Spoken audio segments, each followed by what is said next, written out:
Pelo sinal da Santa Cruz, livrai-nos Deus, nosso Senhor, dos nossos inimigos. Em nome do Pai, e do Filho e do Espírito Santo. Amém. Meu Senhor e meu Deus, creio firmemente que estás aqui, que me vês, que me ouves. Adoro-te com profunda reverência. Peço-te perdão dos meus pecados e graça para fazer com fruto este tempo de oração. Minha Mãe Imaculada, São José, meu Pai e Senhor, meu anjo da guarda, intercedei por mim.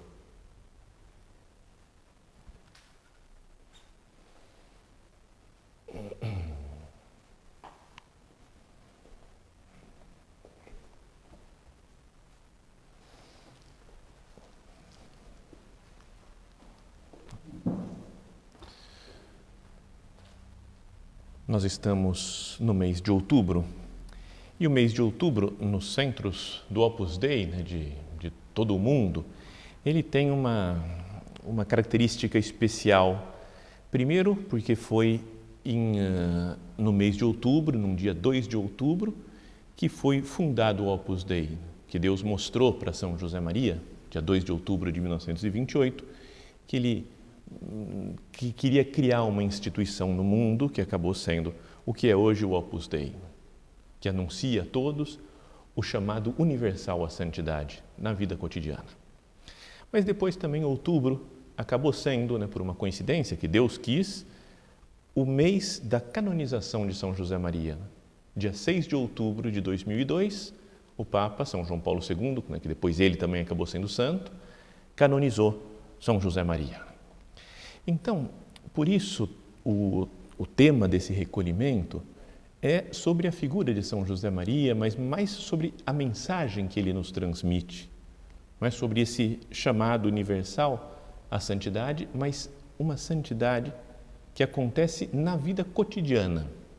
Tem pessoas que são chamadas à santidade, todo mundo, todo batizado, mas alguns têm uma vocação específica, de se afastar do mundo, de se retirar, uma freira, um monge, por exemplo. Mas queremos pensar na santidade laical, dos leigos dentro da igreja. E para isso, para ir guiando a nossa oração, talvez muitos de vocês já conheçam, mas queria voltar a ler a homilia que o Papa João Paulo II fez na cerimônia de canonização de São José Maria, naquele dia 6 de outubro de 2002. Então, ele começou citando um trecho da segunda leitura da missa daquele dia, que era da carta de São Paulo aos Romanos. E começa a homilia assim: todos os que são conduzidos pelo Espírito de Deus são filhos de Deus. Frase do capítulo 8º da carta de São Paulo aos Romanos. E então, o Papa João Paulo II dizia: estas palavras do apóstolo Paulo, que ouvimos antes nesta cerimônia, ajudam a compreender melhor a significativa mensagem da canonização de José Maria Escrivá de Balaguer. Ele deixou-se guiar docilmente pelo Espírito Santo, convicto de que só assim poderia cumprir plenamente a vontade de Deus. Assim começava na primeira frase do Papa João Paulo II naquele dia, na homilia da canonização. E depois continuava dizendo: essa verdade cristã fundamental era tema recorrente da sua pregação. De fato, não cessava de convidar os seus filhos espirituais a invocar o Espírito Santo, a fim de que a vida interior, a vida de relação com Deus e a vida familiar, profissional e social, composta de pequenas realidades terrenas, não estivessem separadas, mas constituíssem uma só existência, santa e plena de Deus. E aí cita uma frase também de São José Maria: encontramos Deus invisível nas coisas mais visíveis e materiais. Bom, então, aqui queria que nós começássemos a nossa meditação pessoal, a nossa conversa com Cristo presente aqui no sacrário, tendo como base isso daqui, que o Papa fala, quem se deixa guiar pelo Espírito Santo é que é filho de Deus, é que alcança a santidade. Vamos colocar como que as bases, né? Como é que é possível ser santo no meio do mundo?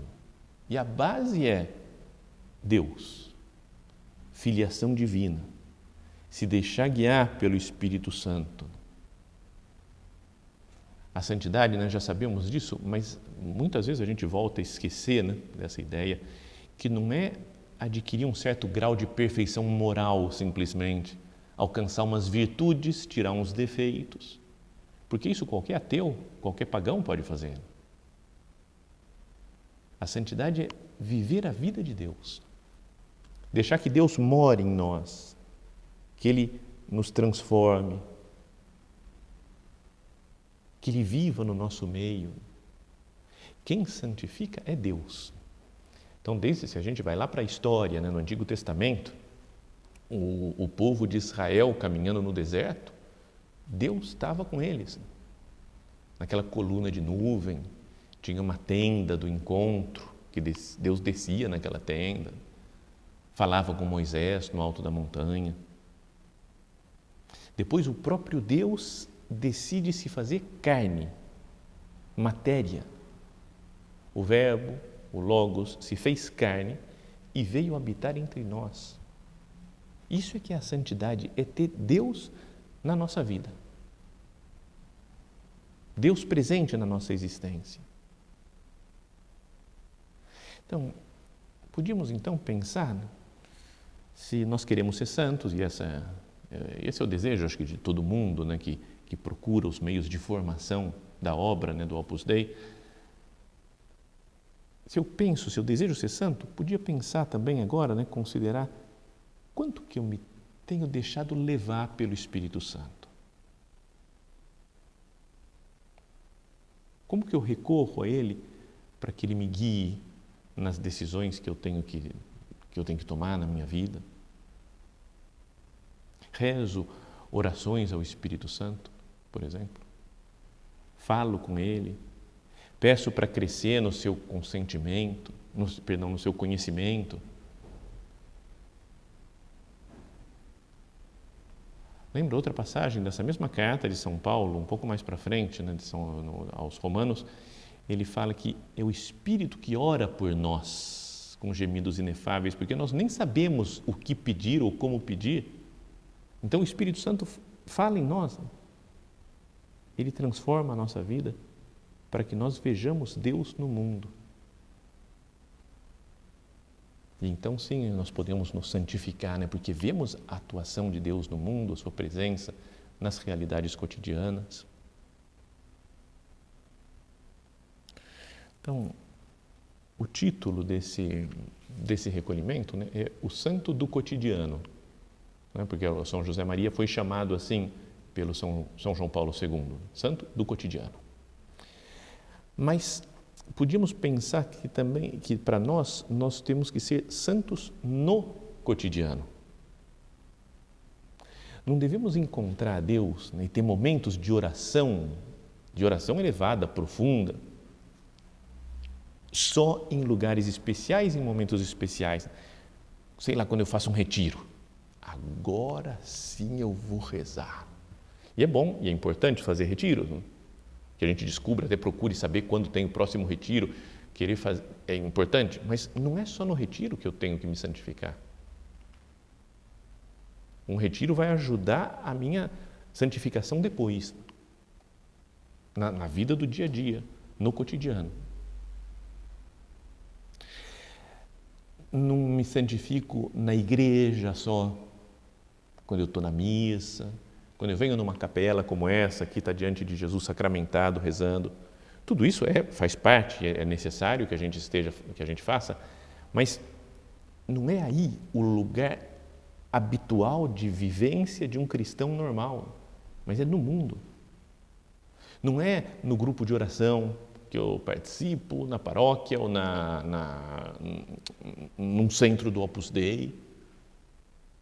Não preciso de um lugar reservado, preservado, entre aspas, dos males do mundo, mas é na vida cotidiana, na família, nos rolos familiares que tem, nas dificuldades talvez maiores até nesse tempo que o pessoal ficou, graças a Deus já está acabando, mas que ficou mais tempo em casa, com pandemia e tudo, saber conviver com os problemas, as dificuldades dos outros.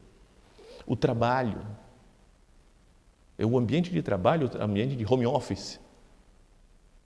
Na vida cotidiana, quando eu saio para fazer um esporte, para passear, quando eu vou viajar, quando eu vou para a praia, em qualquer lugar, eu posso me encontrar com Deus.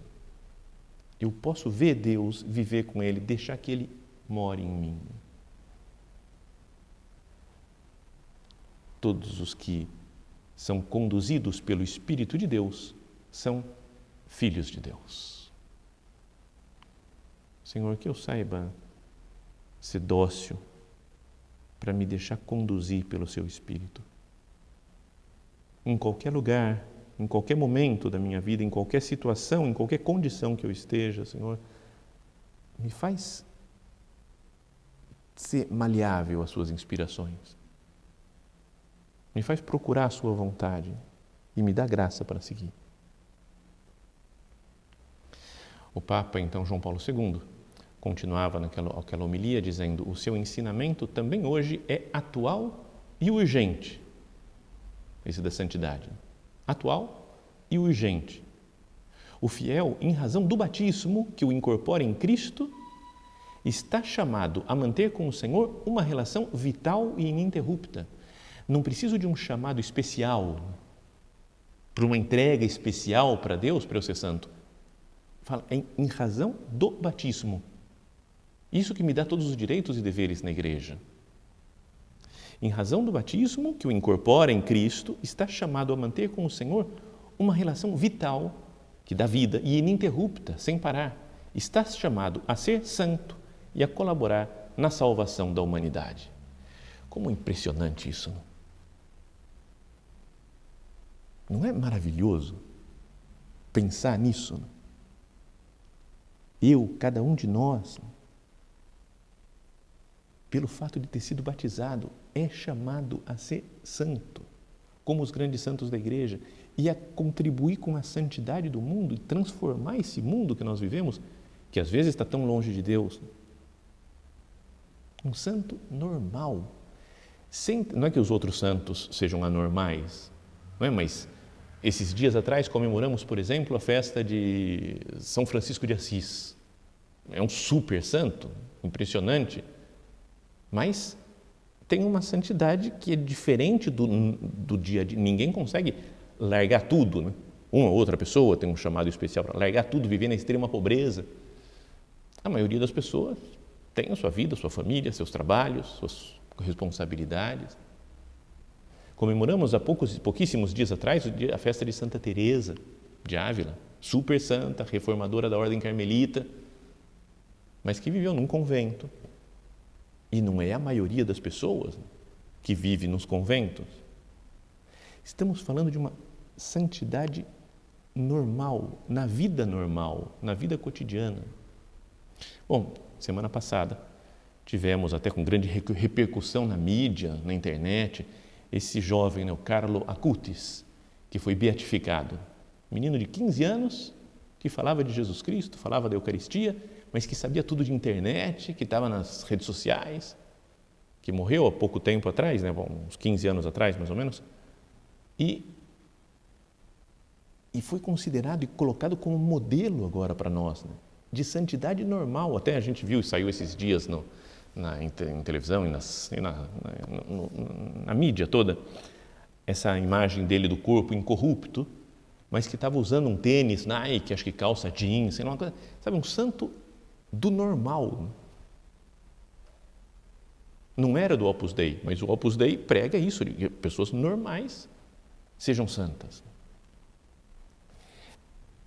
Até como um sinal de santidade desse Carlo Acutis, é que também foi perseguido, apesar de que a grande maioria estava feliz, maravilhado, né, com a santidade dele. Teve gente que reclamou, falou, agora os católicos estão idolatrando mais um homem e esquecendo de Deus. Então, sabe, de críticas absurdas. Mas teve uma que me mandaram por WhatsApp, de uma crítica, nem sei de quem é, porque está arriscado o nome da pessoa, acho que para não pensar mal da pessoa, né?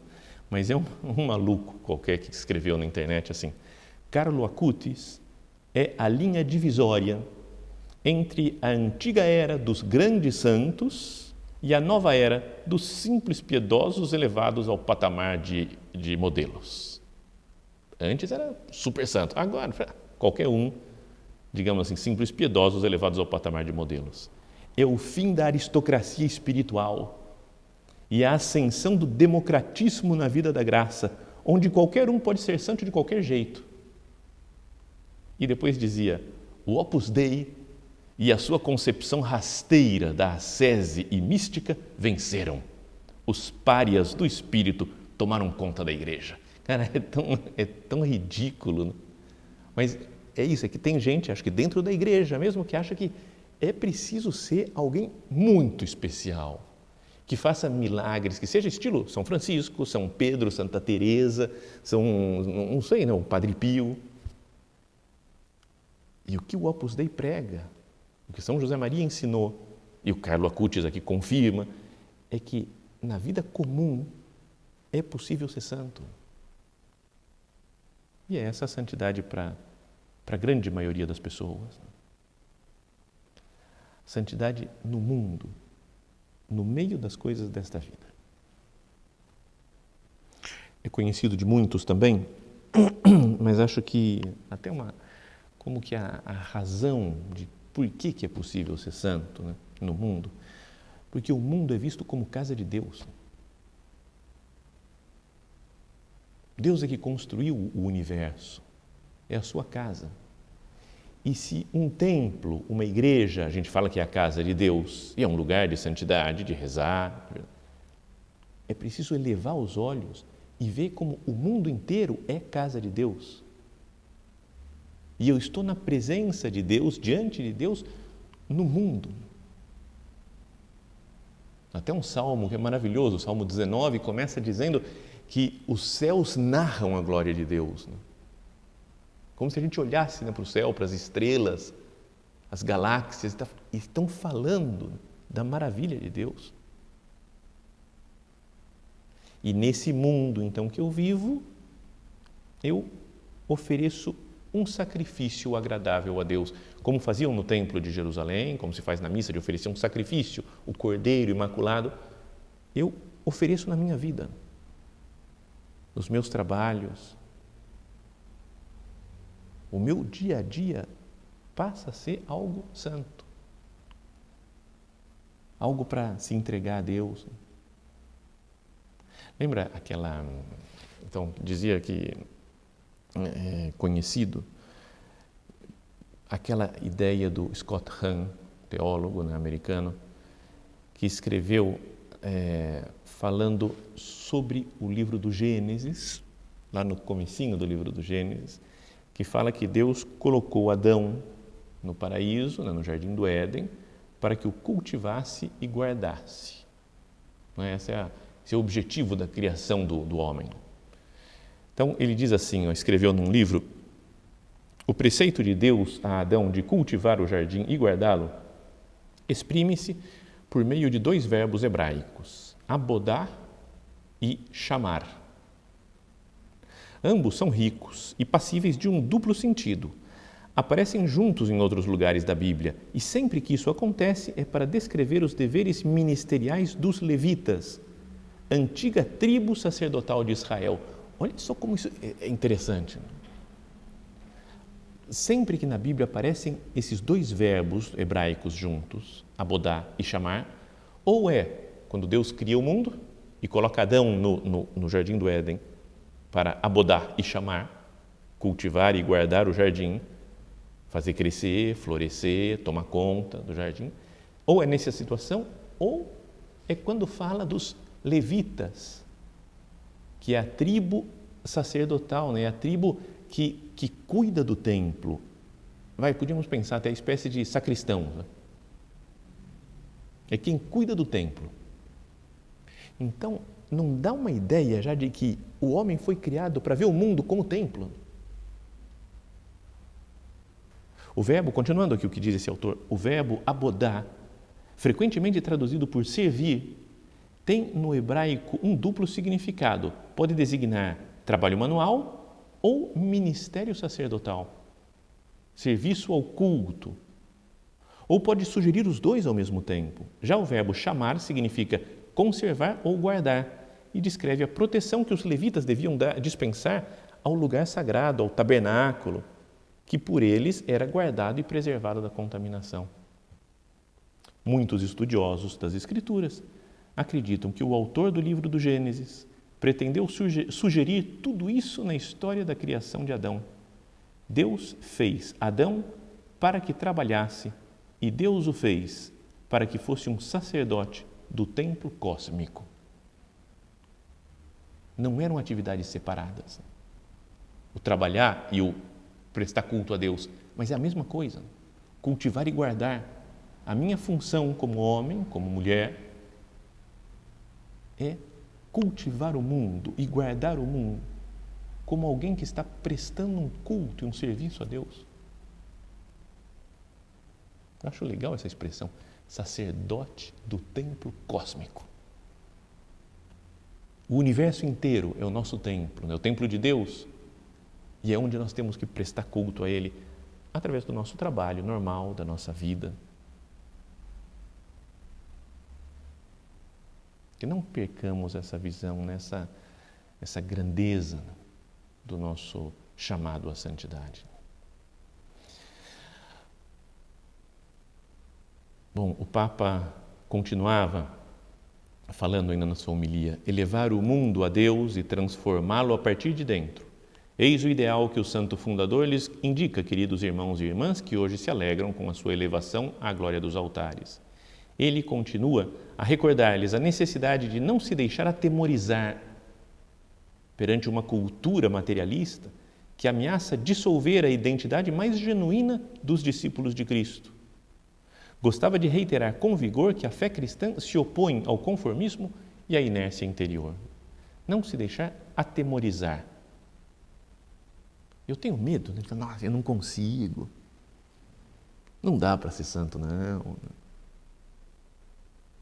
Ou o mundo é muito violento, não dá medo de dar testemunho de Cristo.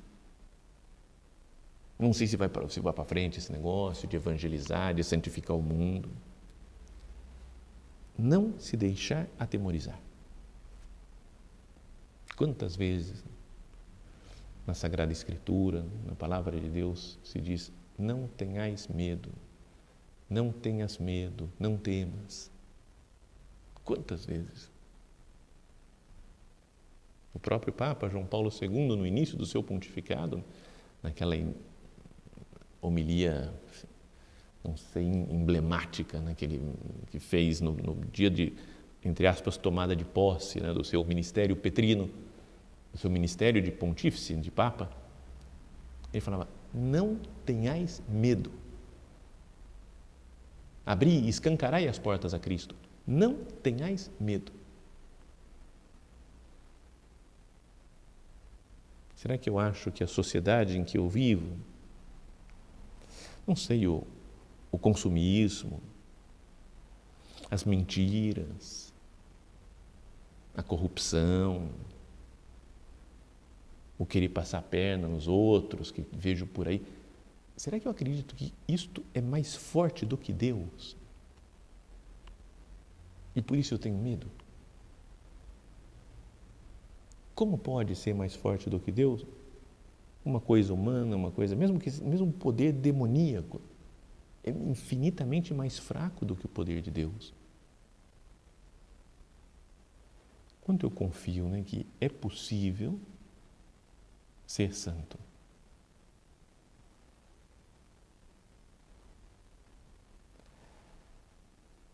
Nesses dias agora, estamos lendo na primeira leitura da missa cotidiana, a carta de São Paulo aos Efésios. E há 2 dias começou a leitura dessa carta, em que dizia, né, Paulo, apóstolo de Jesus Cristo, pela vontade de Deus, aos santos fiéis em Cristo Jesus, a vós, graça e paz da parte de Deus, nosso Pai, do Senhor Jesus Cristo. Saudação inicial. E daí ele começa louvando a Deus, dizendo: bendito seja Deus, Pai de nosso Senhor Jesus Cristo, Ele nos abençoou com toda a bênção do seu Espírito em virtude de nossa união com Cristo no céu. Em Cristo, Ele nos escolheu antes da fundação do mundo para que sejamos santos e irrepreensíveis sob o seu olhar no amor. Ele nos predestinou para sermos seus filhos adotivos por intermédio de Jesus Cristo, conforme a decisão da sua vontade, para o louvor da sua glória e da graça com que Ele nos cumulou no seu bem-amado. Em Cristo, Deus nos cumulou de graças, nos preencheu de graças para que nós fôssemos santos, imaculados, irrepreensíveis na sua presença por amor. Vamos terminando a nossa oração, pedindo aqui Nossa Senhora, né, porque ela sim, né, que ela é santa plenamente e foi santa na vida totalmente comum. Tudo bem, tem o fato único e inigualável de ser a mãe de Deus na terra, sem dúvida. Mas a sua vida cotidiana foi uma vida cotidiana de uma mulher de Nazaré, de 2000 anos atrás. Normal, comum, de ter que cozinhar, tem que limpar a casa, tinha que buscar água no poço, conversava com as amigas, com as vizinhas. Uma vida normal e atingiu a santidade máxima que se pode imaginar na história. Que nossa Mãe Santa Maria nos faça pensar nisso, né? Que eu, na minha vida cotidiana, na minha vida comum, com a graça de Deus, me deixando guiar pelo Espírito Santo, posso chegar à santidade.